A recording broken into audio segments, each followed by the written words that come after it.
Let's just bow our heads. Dear Lord, we just want to thank you for a sense of your presence. Ask that you'll keep our minds open to an understanding of what it means to be spiritual in an age of reason. For Christ's sake. Amen. You know, I mentioned in an earlier talk that over the years I kind of developed an interest in physics. And again, I said, as long as I don't have to do any math, I'm fine. And of course, if you know physics, it's all math. And so I keep it very, very simple. I think it was Galileo who once said that math is the language of nature.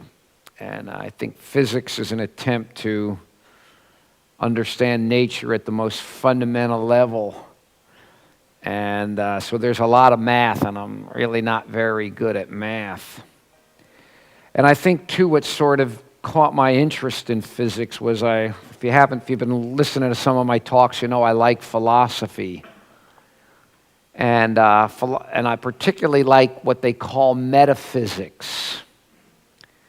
And metaphysics is an attempt to try to understand nature and reality at the most fundamental level. And that's in many ways what physics is. Physics is an attempt to, understand reality at the most basic level. And so my interest in metaphysics, for better or for worse, got me interested in physics. And, what is the ultimate nature of reality? Not how it appears to us, but if you get right down to the German word, the Urstoff, the most basic level, what is it? Well, a while back, I picked up a book, popular book on physics, that was dealing with light.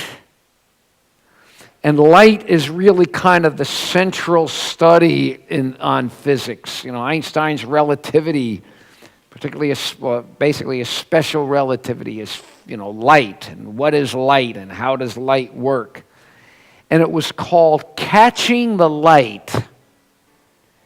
It was by a fellow named Arthur Zajonc, Z-A-G-O-N-C.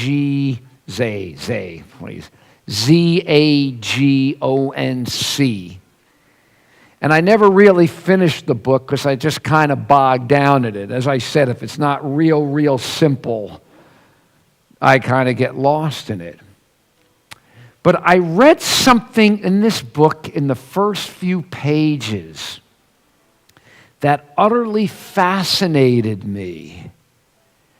And that might have been the first 15% of the book that I read, and it absolutely fascinated me. And what he said was, this guy told about an experiment with light. Now listen carefully, because this is it's very counterintuitive. He had a box, and he built the box in a way that he could fill the box with light. So the box was filled with light, but he did it in a way so none of the light reflected off the sides of the inside of the box. Okay, don't ask me how he did it, but he had the box filled with light, but none of the light reflected off of any of the sides of the box. Okay, so inside the box was light. Light alone. Pure light as light. Not reflecting off the wall, or not reflecting off white snow, or not reflecting off the glass, or not reflecting off the particles in the atmosphere, or smoke, or whatever. It was just pure light as light alone. Now, if you looked inside Arthur Zajonc's box, that's what I've titled the sermon, Zajonc's box. That is, if you looked at the light, pure light alone in the box, what would you see? What does light in and of itself look like? Well, what do you think? You've got a box, and again, it's not reflecting off the sides, it's just pure light as light alone. Well, you look inside the box, and it's absolute pure darkness. Dark, pure darkness. The darkness of empty space even. But you think, how could that be? I mean, the box was filled with light. Well, much to my astonishment and my surprise, and again, I read this a few years ago, so I was probably in my 50s. I'm 56 now. So it was a long time till I knew this. It turns out that unless reflecting off something, or unless you stare directly into it, light is invisible.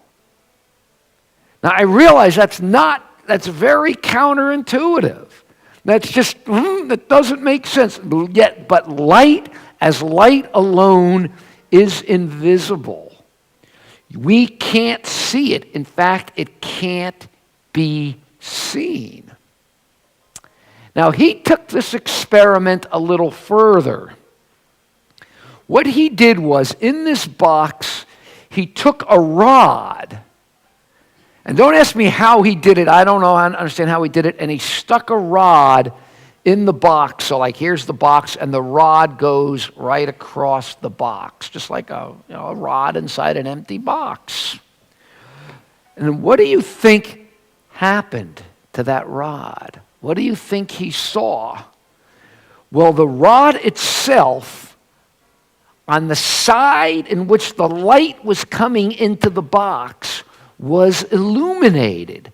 Just that one side of the rod. It looked like, and if you looked at it, it looked like a thin beam of light. Say, here's the rod, and it looked like just this beam of light was just going on one side of the rod. Even though the box was filled with light completely, you would see darkness, and then you would just see this little band of light on one side of the rod. It looked like as if a thin light was shining on the rod, on nothing else in the box at all, just along like a thin beam along the rod, even though the light was everywhere in the box. It would be like sticking a rod filled with water into some tank filled with water, but only one side of the rod got wet. Now, why did this happen? Why was only one part of the rod lit? Because that was the side the light was coming in the box, and that was the part that was illuminated. Only when the light reflected off of something, in this case the rod, did it become visible. Otherwise, the light itself, as pure light, was darkness. Everything else in the box was darkness. The light appeared only when it was reflecting off of something. Now, I remember one time I was going to speak at a college. And before I went, somebody warned me about these kids with these laser lights. Okay? And they just told me that there's going to be some smart aleck. They've been having trouble with these kids. It's something, the kind of thing I probably would have done when I was. And they fire one of those beams at you. And they told me about it. And the thing is, now think about this for a minute. You've seen those before, those little laser lights and so on. Now, just think, if somebody out here was doing that right now, somebody was shining them on me, unless they shined it right into my eyes. Let's say somebody in the back there. Okay, somebody in the back there was say one of these kids over here. You look like a troublemaker there. I'm just teasing you. Let's say you were firing that light into my eyes right now. Any of you looking, you wouldn't see it, would you? Would you see the light coming? No. I would see it if it was shining right in my eyes. Yet you got a beam of light coming right across. And yet it's completely invisible. Now, if you happen to stick something in front of it, then voila, all of a sudden, that light would appear. You know, if you stuck a rod or something right in the path of the beam, suddenly the light, which is coming in a beam right at me, you would see it. But again, it's because the light itself is invisible. The beam could be hurling across the room, it could be there, but because it wasn't reflecting off of anything, you don't see it. You know it's there only when it is reflecting off of something. Or if you happen to be the unfortunate speaker and the beam was going right into your eyes. Again, you don't generally think about it that way. I mean, it just blew my mind when I heard this. Let me give you one final proof of this. On Earth, sunlight pours down on the sky, and depending on the time of day or where you live and what the atmospheric conditions are, the sky is blue, or it's gray, or it's red, depending on the weather and so on and so forth. I mean, it's what we call sunrise and sunsets. And it depends on the time of day, it depends on the humidity, it depends, where the sun is in the sky, and so on and so forth. It's all in the atmosphere, and it all depends on all those conditions. You get the various colors, sunrise, sunsets, middle of the day, and so on. You look up, cloudless sky, clear blue sky. Now, remember the picture of the folks walking on the moon, pure bright in the sun. I mean, their suits were these white suits, blistering light, and the surface of the moon was illuminated, and there you could see the American flag in its red, white, and blue. So you see that on the surface. But if you looked up, if you saw the pictures above, was there a blue sky on the moon? Was there at the sunrise or the sunset on the moon? Did you have any of the colors, any of the light shows that we have every day here on earth? If you looked up, you would see what you'd see in Zajonc's box. With the exception of the stars, way off in the distance, what do you see? It's pure, utter darkness. Even though it's flooded with light, doesn't matter, it's flooded with light. The sun is shining there, and there's light everywhere. But when you look up and stare, just as light, without it reflecting off of anything, it's pure darkness. Because the moon has no atmosphere. It has no moisture, no gases, none of the fumes, none of that stuff that we have here. Reflecting sunlight turns it into all those colors that we see over our heads. And thus, because it had nothing to reflect off of, the light was invisible. You see nothing but the distant stars or the earth, all of which are floating in pure darkness. I mean, it looks like it's pure darkness, and yet it's filled with sunlight, depending on the time of the day. Well, the sunlight, it doesn't matter. Actually, it doesn't even matter which way. If you're looking out in space, whether it's in the morning or the evening, you're looking out at night, and you're just seeing all that black, all that darkness except for the stars, and yet that's filled, at least in our area, with sunlight. And that's because the light in those places has nothing to reflect off of.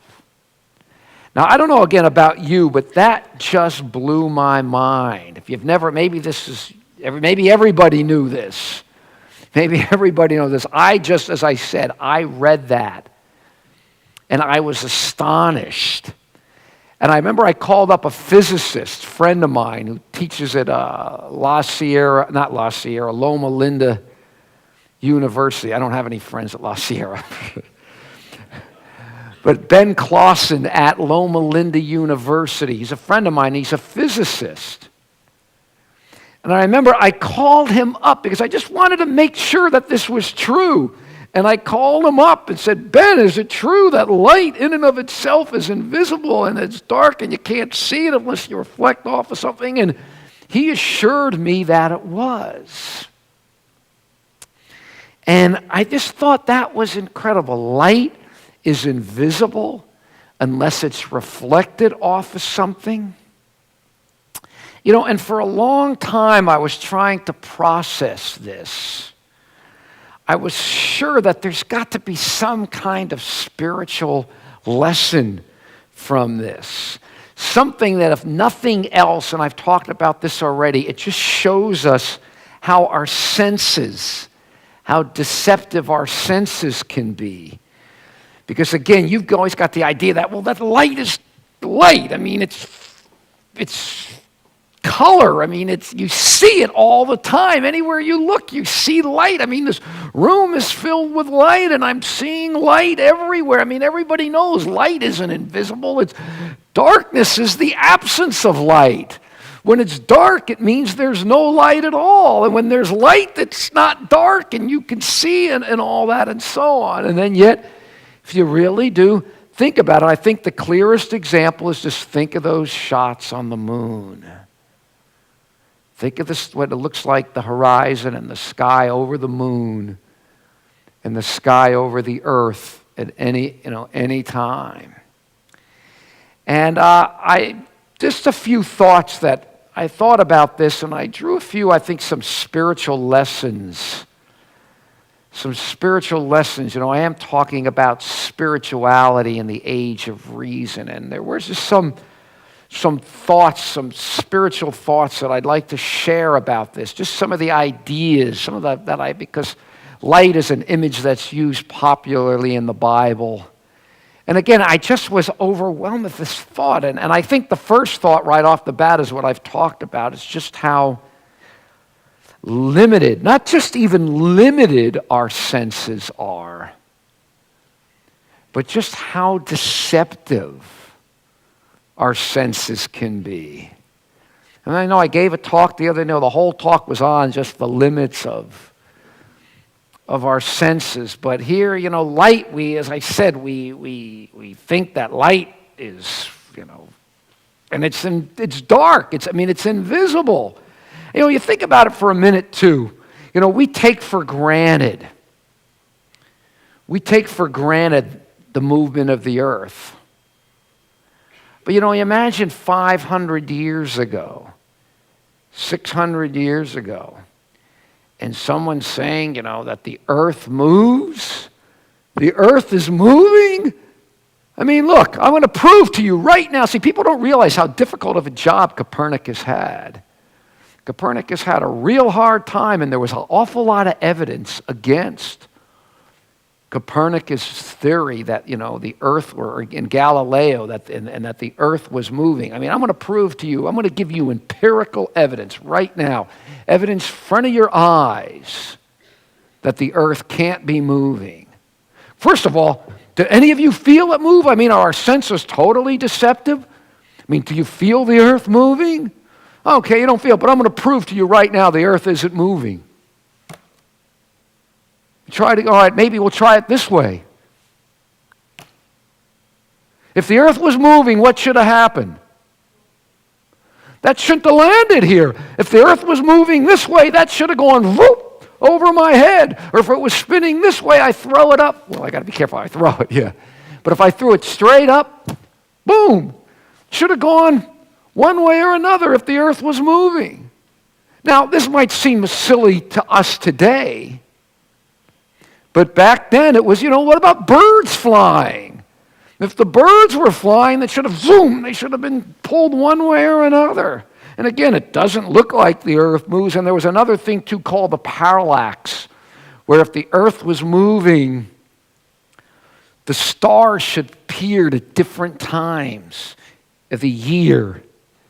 They'd look up and they'd see a star, and the star should have been somewhere radically different later on, and yet it had appeared in the same place. And they said, well, if the earth was really moving, it would have looked differently. As it was, it turned out it really was, but the stars were so far away that they couldn't tell the difference. Nobody really had any idea just how far away they were. The point is, there was a lot of very, very powerful evidence against the earth moving, and our senses don't seem to make that sound correct. And so it shows. I remember somebody once said to a philosopher, Wittgenstein, he talked about how stupid those ancients were for looking up in the sky and seeing the sun move across the sky like that and think the sun was moving. And he said, well, what would it look like if the sun really were moving? And if you think about it, it would look exactly the way it does look to us, like the sun is moving, not us. So the point is, again, and I talked about the other day too, about how our senses say this is solid, it's really mostly empty space. Said too, think about all the radio waves and the cell phone calls and the TV programs all in the air right around us, and yet our senses pick none of it up. So the point is, I think the first lesson I learned from that is, again, it's just another example of how there's a reality greater than what our senses tell us. And I think one of the basic things of a spiritual life and a spiritual reality is the realization that there is a reality out there greater than what appears to our eyes and our ears and our senses, because we know there's something greater out there. And I think being a spiritual person, having a sense of this, is one of the first things, is realizing that there is so much more out there than meets the eye. And in fact, what meets the eye can really be quite deceiving. And I think of another text, famous text, God is light. 1 John 1:5. Now, if God is light, and also 1 John 4:8 says God is love. So God is light and God is love. Now it's interesting too, these texts, particularly this text, God is love. God is light and God is love. Now how can you put these together? Well, I think this fact about light and this concept of love helps us understand something better about the nature of the deity itself. And I don't want to get into the Trinity and this stuff. I don't, theologians and philosophers have been arguing over this for a long, long time, and I accept it on faith. I accept the deity of Christ and the deity of the Holy Spirit. I think that's what, of course, the deity of the deity, obviously. So I don't want to get in a debate about that, but if you think about it for a minute, this idea that light is darkness unless it reflects off of something. And maybe love, like light, needs to reflect off of something in order to be made manifest. Think about that for a minute. The concept of love alone. What does the concept of love purely as a subject, if I'm using subject-object distinction here, what does love in and of itself mean without an object to receive that love? Does that, capiche? Does that make sense? Can you see the point there? Just love, freestanding alone. Let's say there was no life in the universe. There was only God. Okay, and there was no life at all anywhere else in the universe. There was just God alone. And it said God is love.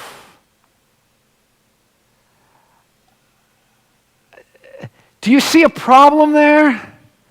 Does that, it seems problematic. It almost seems nonsensical. It's like to say, I love, but who? What? Whenever you use the word love, don't you generally use it as a subject, but there's an object as a result of it. There's an object on the other end of it. You don't just love in a vacuum. You don't just, I love, and you stare at a vacuum or nothingness. Of course, physics now tells us that vacuums really aren't nothing. They're filled with energy and all sorts of subatomic stuff going on. But even if you could conceive of a pure vacuum, as we popularly think of a vacuum, you love a vacuum? I mean, can you see the point here?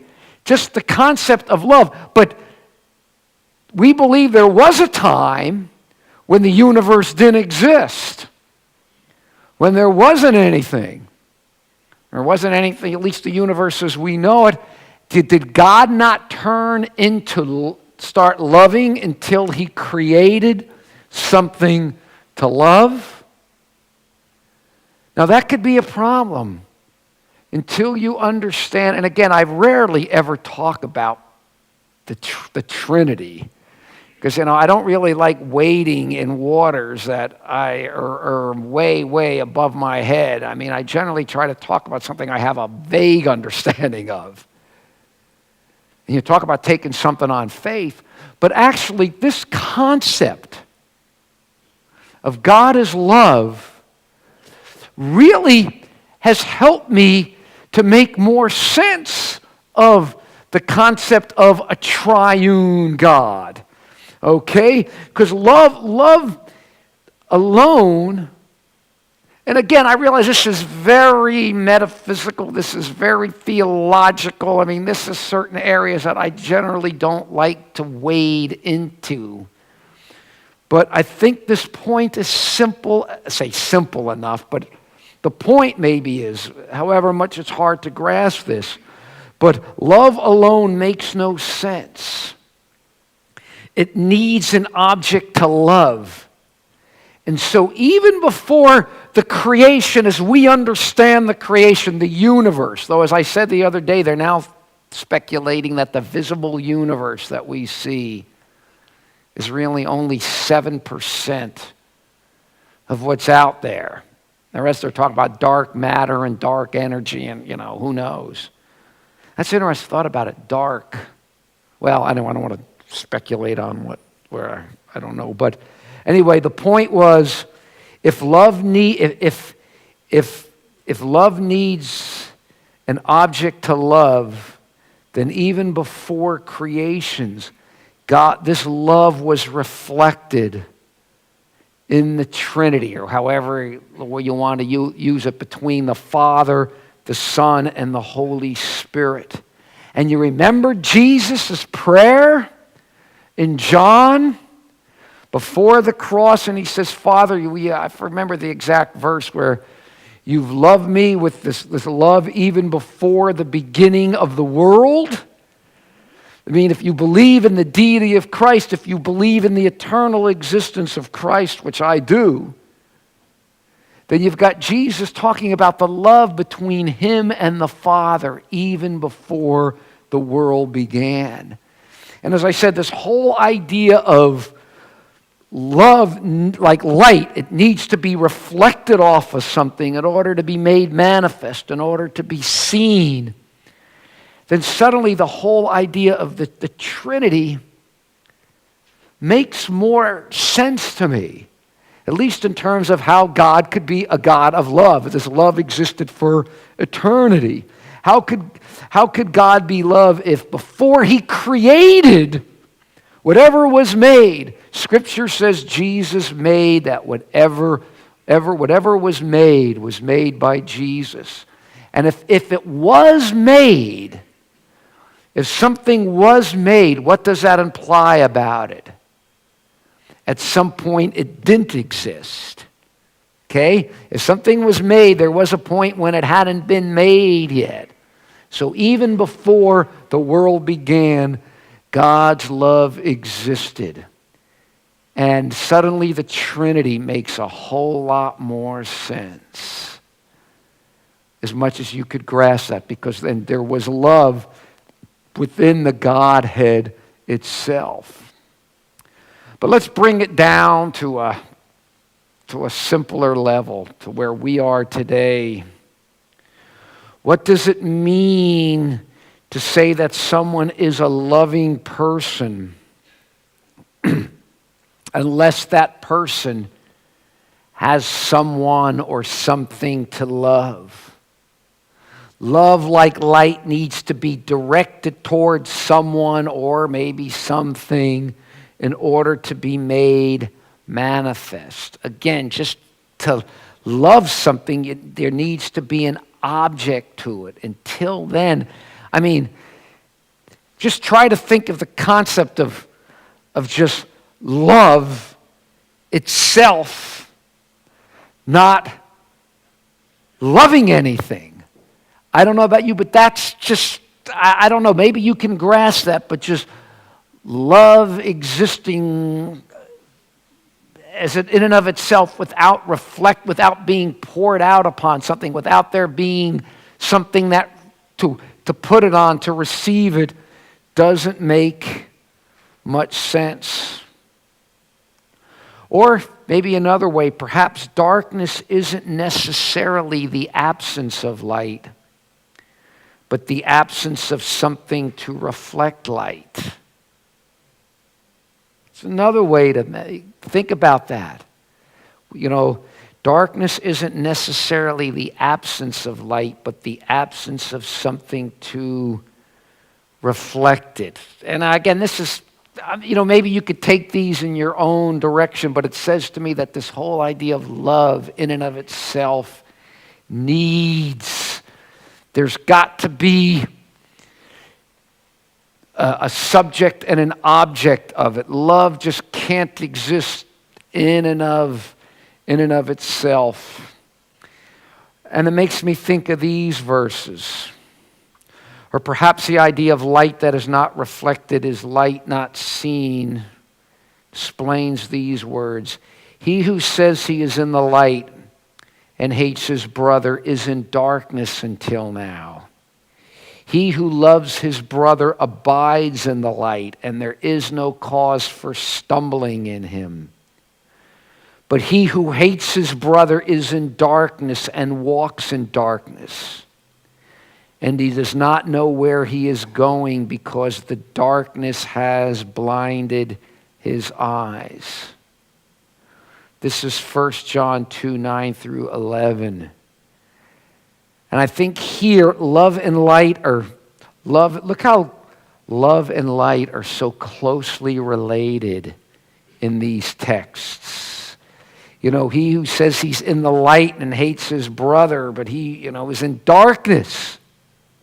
Where he who loves abides in the light, love and light, and he does not know where he who walks in darkness, because the darkness has blinded his eyes. And again, we can talk about love, about what it means to love. But unless we pour that love out on others, on something else, it's empty gesturing. Again, how can love with no object to love be love? Like light, only when it's reflected off of something, when it's put on something, does it become seen. Only when love has an object to receive that love does it become manifest. And it's the same with light. Unless light has an object to reflect off of, it is darkness.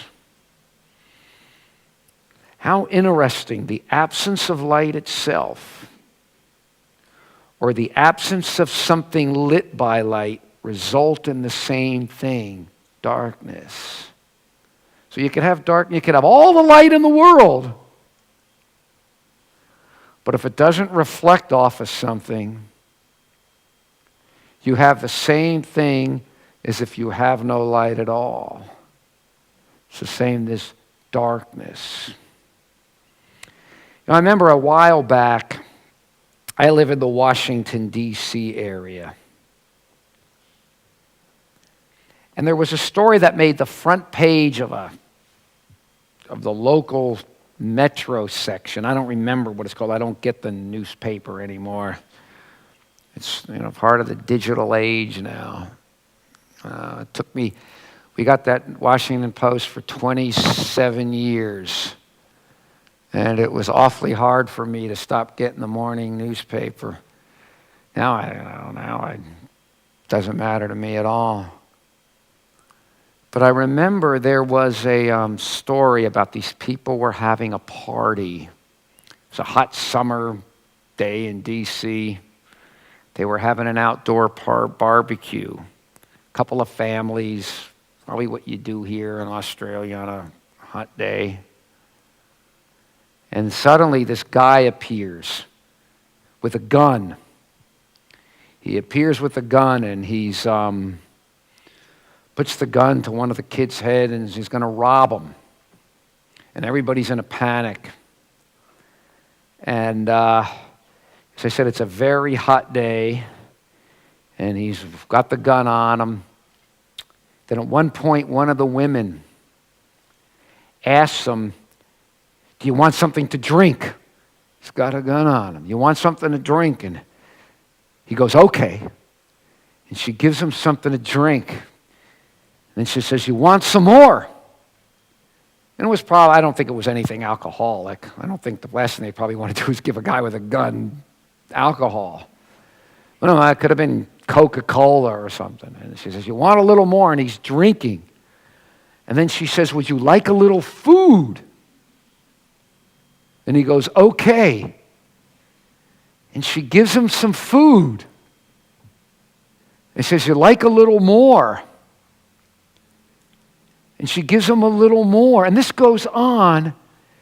And then at one point, the guy puts his gun down. And he's eating with them. And then finally, at one point, he says, "I'm sorry, I've come to the wrong place." But then, before he leaves, he asks one of the women, "Can you give me a hug?" And then she gives him a hug, and he asks the others there, "Can you give me a hug?" And they went, and these people, the men, the women, whatever, and they gave this guy a hug. And he left. And he left. And I don't know, I just found that story very, very moving. Very, very powerful. As I said, it made the front page of a whole section in the Washington Post. I don't know whatever happened, whether they ever caught the guy or not. But that story, it just said something to me. It said something to me about humanity. It said something to me about the power of love. And we're talking about love here. We're talking about light. Light is energy. Energy is power. Love is power. It's the power to change hearts. It's a power that all the military and police could never do. And I think in that, when I hear a story like that, you look at the title here, Spirituality in the Age of Reason. In many ways, I think the whole concept of human spirituality, of humans having the sight, is very, very reasonable. It's a reasonable thing to think about. It's a reasonable aspect of humanity. Again, I keep coming back, and Dennis is going to kill me, this book that I've been reading. And I don't know why I'm plugging this book by a guy who I absolutely disagree with everything, but The Atheist Guide to Reality. I mean, if we were just what this guy said, if we were what Darwinian evolution says that we are, where in the world did we get the capacity to love, or to want love, or to give love? Where did we get just this whole spiritual side of us, this whole... See, in many ways, I think fundamentally, our whole concept of spirituality, I think, is being aware. Without being able to understand it, being able to put your finger on it, it's an awareness that there's so much more than what used to you. There's so much more to each one of us than what we see when we stare in the mirror in the morning, than what we feel when our bodies are starting to 56. But I got a good friend of mine. He's an Australian at the GC. He's bald as a cue ball. Lincoln Steed is his name. Lincoln, and every now and then I love to walk into his office and I bend over and said, "Eat your heart out, Lincoln, eat your heart out." But now I'm starting to lose it up here a little as well. But the point is, there's a sense that we have, and I don't think it's just wishful thinking, that we're more than just flesh and bones, that we're more than just our brains, we're more than just chemicals. I mean, purely, if you look at us on a purely physical level, I mean, what are our thoughts? On a purely physical level, you got these cells in your head, these neurons, and there's jillions of these neurons, and they got all these connections. And you reach, I used to know all this stuff well, a certain threshold, and there's a little electrical firing. And like an electrical current goes in this cell, and it fires chemicals. It fires chemicals from one cell, quanta of these neurotransmitters, and they reach another cell. And they cause that cell to fire. And that causes another, and these chemicals. And as far as we know, that's all that goes on. That's the basic level. That's what's going on, and that's fine. But how in the world is an electric current shooting chemicals across a tiny little cleft, a synaptic cleft, causing another cell to fire these chemicals? I remember I asked a brain physiologist one time. I said, okay, you got all these chemicals firing across cells. And that's what thoughts are. I mean, they can narrow it down and all that.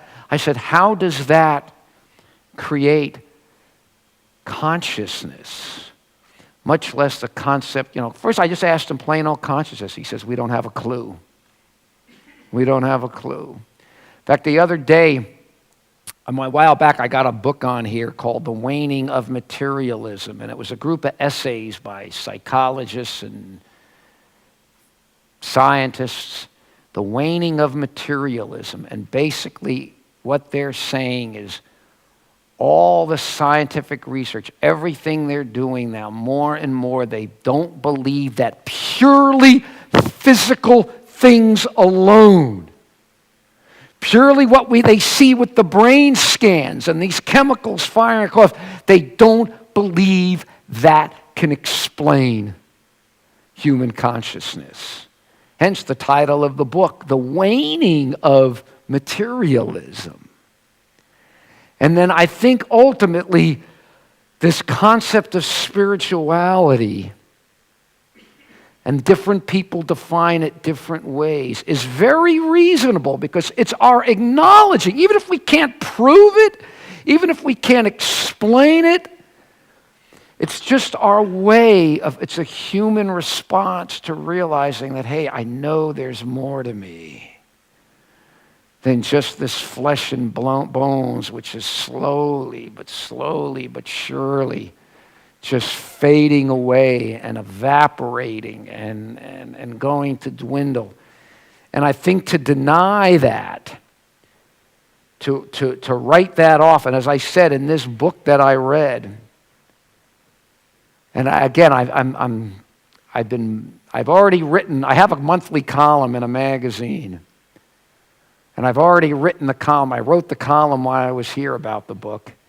And when I go home, I have a program on the Hope channel. Maybe some of you have seen it, I don't know. But I already know that the next talk I'm going to give on the Hope channel is going to be on that book. And then I've already planned that I'm going to take that and turn that into a sermon, into a talk. So obviously it's affected me. But as I said, I might have mentioned before, his answer for our spiritual problems is just take drugs. Just take drugs, because he says all your brain is, all you are is purely physical. And if it's and the reason, if you're depressed about the meaninglessness of life, you're not, he says all it is because that depression is just a certain wiring in your brain. That's all it is. And if you want to solve that problem, just fix the wiring and chemicals in your brain. And he says, take drugs. He's talking about the pharmaceuticals, Prozac, Paxil, I don't know what they call it down here. But I don't think for most people, I don't imagine most people are going to be satisfied with that answer. Because I don't think most people just think that that's all that we are. And yet in an atheistic evolutionary worldview, what else could we possibly be? And I think too, the reasonableness of spirituality comes from, it's the sense of knowing that there's a gap between something that's finite, which is yourself. I mean, who here isn't aware of their own finitude? And yet the sense that there's also something infinite. And there's a gap there. There's a gap there in the same way who isn't aware of their own temporality, in contrast to the whole idea of something eternal. I mean, we can conceive of eternity. We can conceive of transcendence. We can conceive of this. And yet we're so aware of how finite we are, how temporal we are. And yet there's this concept of infinity. There's this concept of eternity. And somehow we're trapped. We're trapped. And I believe human spirituality is logical. It's of course, just because the fact that we're aware of it doesn't mean that we could ever be part of it, but it's not an unreasonable desire anyway. And so there's a gap that, spirituality, I believe, is attempting to, trying to fill this gap. And again, I just find it hard to understand from a purely secular standpoint, or if we were purely just chemicals and molecules, how do we even get these concepts? You could take jillions of carbon atoms and rearrange them all you want, and how are you going to get consciousness and the concept of love and these ideas? So I think it's knowing that there's a gap and trying to fill these gaps It's seeking to live in an awareness of a reality beyond the immediate reality, which I've talked about numerous times. And I believe spirituality is living with a hope. It's a hope that transcends whatever hope this world in and of itself offers. And I'm sorry.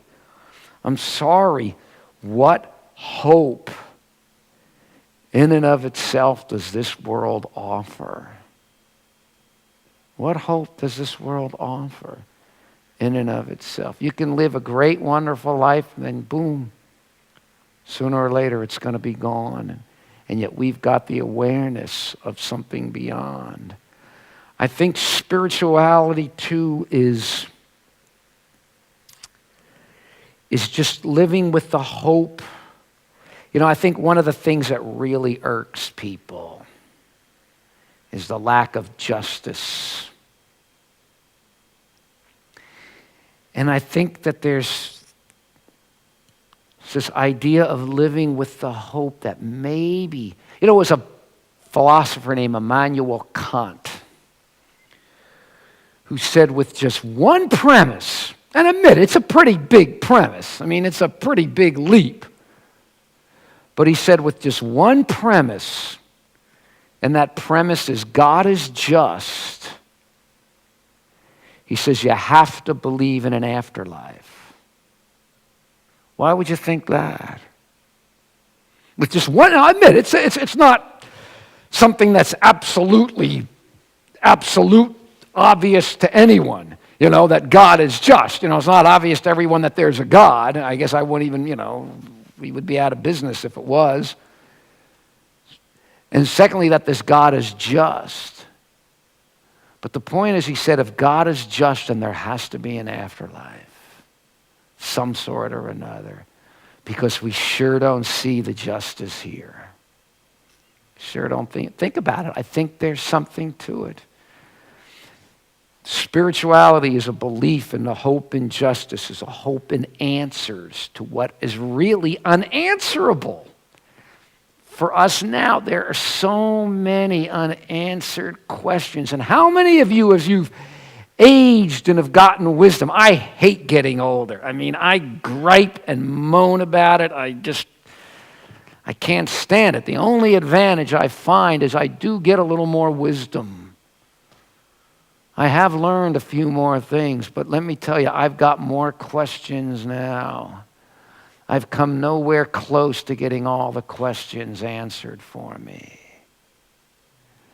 And I think if I lived 1,000 years, I'd have, for every question I got answered, I'd have a whole lot more unanswered.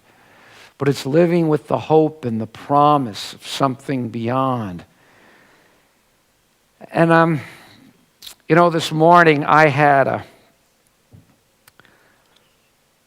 breakfast. And I was just looking at a piece of fruit. Oh, I remember now. Man, it was good. It was a kiwi. And I didn't have a knife. So I just pulled the skin back, made a little hole, and stuck a spoon in. And was just gouging out the kiwi around the skin. And a lot of times at home, I just eat the skin as well. I just eat the skin as well. I find it fine. My wife thinks it's disgusting, but I can eat an apple, and I'll eat the core and everything. Hey, it's good fiber. Helps you, helps. Please. But, I looked at the taste of that fruit. And I know this sounds hokey. Because I was even thinking about this talk tonight, but nothing would ever get me to believe you could explain that fruit. The taste and the smell and the richness of it and the vitamins and all that. Nothing is going to tell me that that's got a purely physical explanation. You know what I'm saying? It just intimated, it hinted to me at something just beyond just what's here. beyond just what's here. And I think it seemed to be incredibly narrow, incredibly naive, incredibly parochial, just to limit it. Well, it's just atoms in the void. It's natural selection. It's chance. I mean, come on. Come on. And finally, I think ultimately, spirituality.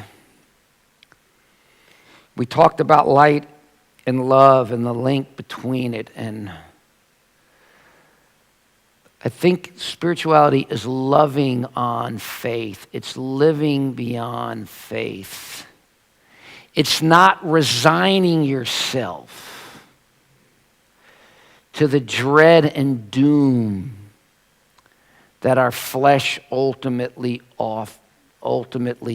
gives us. That it's just reaching beyond, realizing that reality is greater than what we see here, and it's reaching out in faith. Because that's all you got in the end. There's certain things you just can't prove. It's reaching out in faith, but it's a reasonable faith. It's reaching out and seeking to know. It's reaching out for something beyond just what this world in and of itself offers, because in the end it's so short, it's so finite, and it's so temporal. And really, it's all so ultimately unsatisfying. Yeah, I think of Zajonc's box. That's what I call it, Zajonc's box.